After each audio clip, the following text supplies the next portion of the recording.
مسله ده یو څو ورځې وړاندې دی د اوبو په مسله کې یو احتجاجي مظاهره هم کړې وه چې حکومت واکدارانو بیا دی ته دا تسلي ورکړه چې موږ به دا مسلې حل کړو او په هغې کې CB 72 نمبر هوټل مسله حل شوې هم وه بیا هم د دی زیاتر مسلې حل راځي د دې باره کې د دی یو څه پوښتنې دي. اعوذ بالله من الشیطان الرجیم بسم الله الرحمن الرحیم.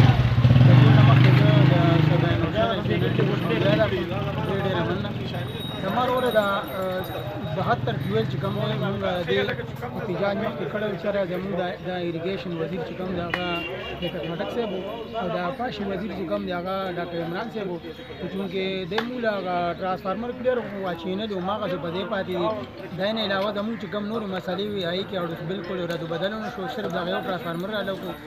موږ دا حکومت ته خواست کوو که ډاکټر عمران صاحب دی که فرق خټک صاحب دی که لیاقت خټک صاحب دی چې مهرباني وکړي زموږ د ګیس مسله هغه په حال پاتې ده زموږ د پورونو ټرانسفارمر په حال پاتې هغه کمپنی په حال پاتې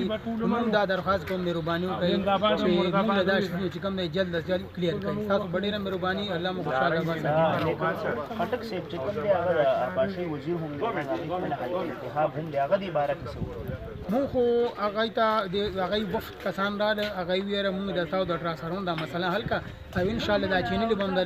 زر تر زره کوو او نن چې کوم دی بریفۍ کې دا کوم میټینګ وشو زه ډېر زیات خوشحاله یم چې دا غیر سیاسي میټینګ وشو په دې کې ټولو پارټو والا راغونډه وکړه او دا ووایي چې انشاءالله مونږ به چې کوم دی که لیاقت خټک صاحب ته وي که فرق خټک صاحب ته وي که عمران صاحب ته وي دی ته مونږ د وخت په شکل ووایو چې مهرباني وکړئ د خلکو چې کوم احتجاج کړی دی په دې کړی آیا دا خلک د دې حقداري دا شی ولکړي.